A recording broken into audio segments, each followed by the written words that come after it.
You know how whenever there's a fight ever, both sides usually end up pretty banged up. It was an ambush slash massacre. Are you fucking pussies trying to fucking get out of this fucking war?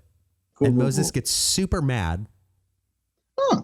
And he's like, excuse me, why did you not murder all these women?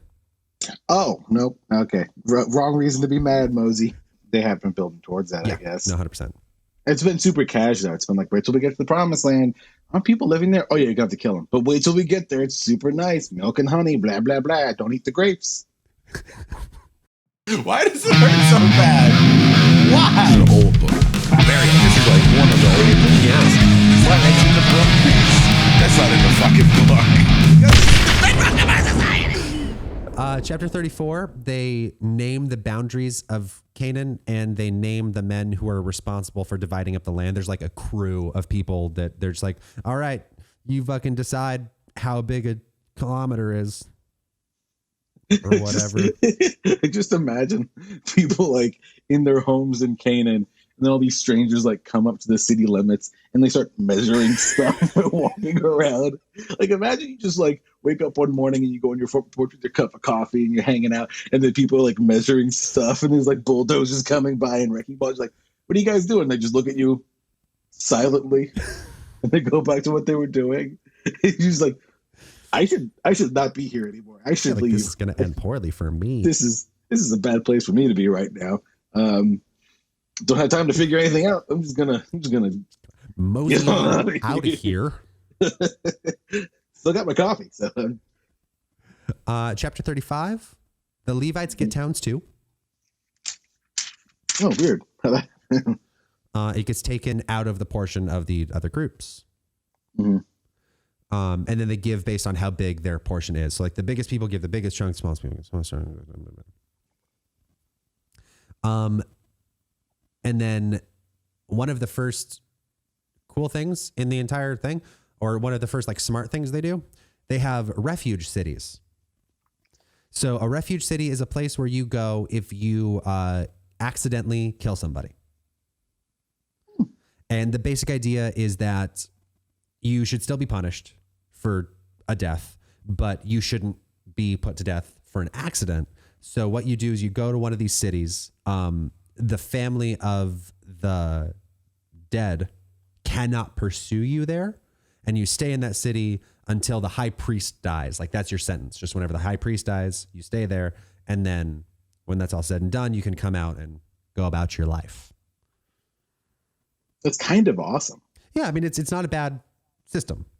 No, not at all. That makes a lot of, that's kind of cool actually. Yeah.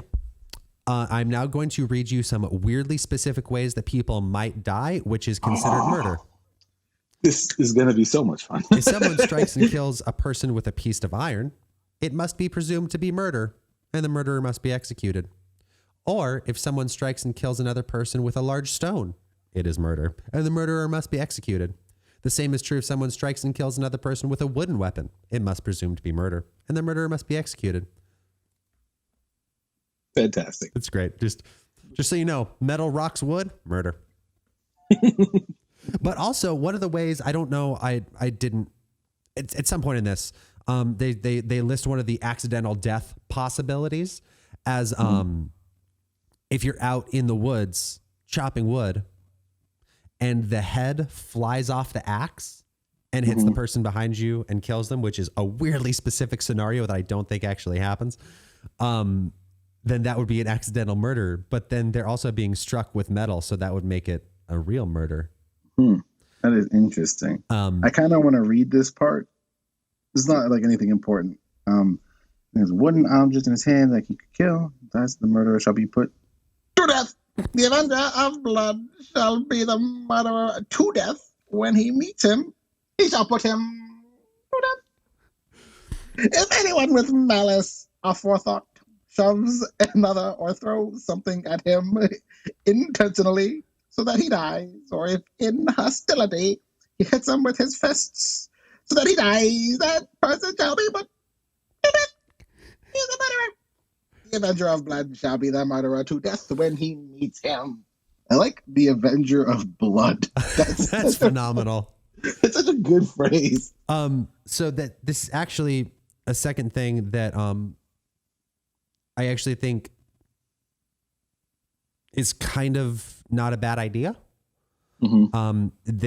Your perception of whether or not this is cool depends entirely on how you feel about the death penalty. Right. I'm put out there. I'm not a huge fan of the concept of it, but if you're going to have it, I like the way this book does it, where the only person who is allowed to carry out the sentence is the next of kin of the murdered person. So that's the Avenger of Blood. Yeah. So like, you want it done, we're going to allow you to do it, but you do it. Mm-hmm. Which I think puts an interesting weight on the shoulder of the person that thinks that it's necessary. Well, yeah, because I mean, that makes the most sense, honestly. If anyone does have the right to kill the person, it should be, the person who, relative died. Yeah. So I wonder if that person gets a choice, or if there are laws where like. No, it specifically says that the law is murder is met with murder. So no pity. It specifically says don't show pity. Mm-hmm. So I'm not a huge fan of that part. Right.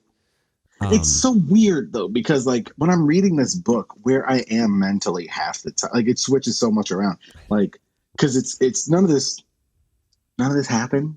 Right. I don't think any of this happened. So I have a weird separation of fiction and then how things actually work. But this book was written, so the fact that it was written, there's probably some reality within these pages. Otherwise, but why does it exist? And I think that reality is like what we've talked about, where this is like people needed order. Like there needed to be anything other than just death all the time, and people just like looking out for themselves instead of the bigger picture. So in today's society, I don't think that murder should be met with murder. We have moved far past that as a society. But back then, like, how else are you going to stop people from murdering? Yeah. So that makes sense. But it's such a weird place for me to be mentally, of like real life and then trying to put myself in the shoes of in real life, but long, long ago, like 3,000 years ago. And also this weird fictitious part of it. Like, it's just trying to find the right headspace of like, well, this makes sense here. It doesn't make sense there. It kind of makes sense here. It's just. I have found the only way to read this book and not have an aneurysm is to basically read it like a very, very bad version of Game of Thrones. None of this happened. None of it's real. Mm-hmm. Therefore, the typos are whatever. Right. It's like, have you read Crime and Punishment? No. Okay. It's very good, but it's an incredibly long book. And Dostoevsky wrote it when he was writing for a magazine, and it was serialized. There was like a small portion that came out like every week or every month or whenever the magazine came out. And he was just banging it the fuck out because it's like 1,000-page book. And there's small mistakes where like in one scene, he says that the police station is on the second floor of this building, and in another scene, he says it's on the fourth floor. And a lot of translations leave that stuff in because it's just, that's the way he wrote it. He was writing 1,000-page literary masterpiece as fast as humanly possible. Like a page at a time. Exactly. And this is nowhere near a literary masterpiece, but that's kind of how I'm viewing it. Just like there's stupid mistakes because 18,000 people wrote this book as fast as they could. See, and I want to view it as that, but part of it is that this was written for like rules. Like it just was a rule book for life when people just were murdering and killing all the time because like, hey, you have that shiny thing, or hey, you have food and I want it, so stab, now it's mine. And so I'm trying to like also put it in the context of that, where like this is the bedrock of our society. This is how like this. I'm trying to view it as that as well. But man, does that fuck your head up? It's just such a weird place to be. It really does. But I think the truth that is in this book is that it was written for purposes of like trying to help people, but also there's a lot of it is just like, and then I get the money. Yeah. No murdering. Murder's met with murder. And if that person is murdered and they have stuff, the stuff goes to me. Cross that out. Church goes to the church. It doesn't go to the church. God gets the money. So it's so weird that like, cause Game of Thrones wasn't a rule book for society. It was just fat dude who liked writing. Yeah. But I mean, it fucks my brain up. I can't keep talking about it because I'll just fall in a rabbit hole. I'm going to tell you one more thing. And then we're going to be done with numbers. Oh, shit. Okay. Cephalopod's daughters come back. Cool. And they're, kicking it. And somebody brings up, hey, you're ladies. Ladies don't get to keep their names. Okay, yeah, that's true. That's true. I am a lady. Marry outside of your tribe, the tribe loses the land that you inherit from your father.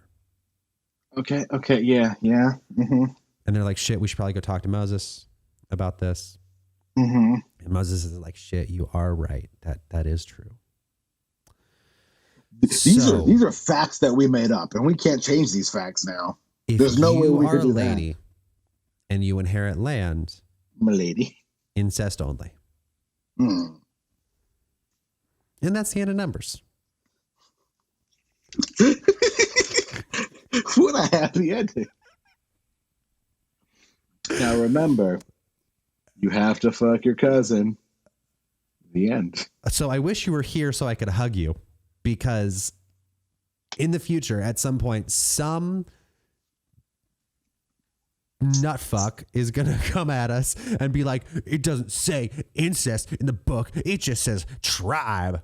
And that's true. But every single one of the women in that story marry a cousin. But didn't we just read that it's bad?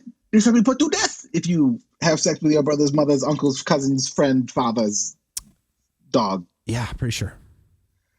No, aunt and uncle. That's what it was. Aunt and uncle. But it wasn't cousin? Nope. It wasn't mother's sister's daughter? To fuck a father or mother is to disrespect your father or mother. Okay. And same for like aunts and uncles. But it's not disrespectful to bang your cousin. Okay, because you guys are on the same level. So it's cool. Yeah. Does the Well-Actually Bible say anything about this as far as like tribes go? I can look. I honestly didn't even think to look, because realistically, it makes pretty fucking clear. Yeah. So Cephalopod's daughters did as the Lord commanded Moses. Cephalopod's daughters, Mala, Tirzah, Hagla. Many clan-based societies encourage marrying within the clan, perhaps to strengthen clan ties and safeguard clan property. So marrying one's cousin was not unusual, but even within the clan, they considered certain relatives too close for sexual relations. And then it references Leviticus, which is just saying no dads and no uncles. Mm-hmm. I didn't realize that it says right here verbatim that all these chicks, it's like I'm reading it verbatim. Yeah. Zephalahad's daughters, Mala, Tirzah, Hagla, Milcah, and Noah, married their cousins on their father's side. Yeah, that's why I said I was happy you made that joke, because it literally says cousins. Wow. Yeah. Damn. Yeah. Fuck. Yeah. All right. Well, so that's numbers. It's only going to get worse from here. I'm not sorry. I had to go through it. I know. Actually, so many people had to go through this. You won't be as mad as me about it, because you don't have to read all the stuff. I had to read all this shit to make sure I was actually right. Yeah, you read it and I just react to it. So you have to go. I had to read this like 3 times. That was awesome. You had to read it more when you were a child, when you were, Yeah, well, luckily I had like the kiddie Bible too, so like that made parts of it easier, because I was just like, yeah, and then they murdered. Yeah, they skip all the bad stuff. Funny, they go to all the cool shit, like a dude sleeping next to lions, and then there's a weird amount of murder in the kiddie Bible, though. Actually, it's hard to get around the murder. It is. It's weird to glorify it in a kiddie Bible, though. Super weird. Yeah. Super duper weird. But yeah, I don't know. I mean, you got to get those kids ready for death. You know, true. They could die at any moment. I mean, eventually they're going to read the book. You kind of gotta let them know what they're getting into. They can't be surprised. You know, they gotta be ready. Also, speaking of kiddie Bibles, I thought David and Goliath was going to be sooner. No, we got like another book or 2 of the Bible to go, I think. Because all the stories I know, I just thought they'd be I thought Noah's Ark would be longer. I kind of thought that all the stories I knew would be like back to back to back. Right. Because those are the only things I know. It's just like Adam and Eve, Noah and the Ark, David and Goliath, fucking Samson and shit, and then Jesus. Like, that's all I knew. It's just like, I thought that was the whole book. I knew Moses was in here for a minute. I didn't realize 3 straight books of Moses is what we got. 5? Well, no, because the first 2 didn't even have him in it. Numbers, 3. Well, yeah. No, you're right. Well, 4, because Deuteronomy is him too. He's dead. It's almost time to die. He gets a whole nother book before he's dragging this shit out. This is some Jigsaw shit. I know. Ugh. He dies in the 3rd one, but he's back in the 8th. It's like, fuck you.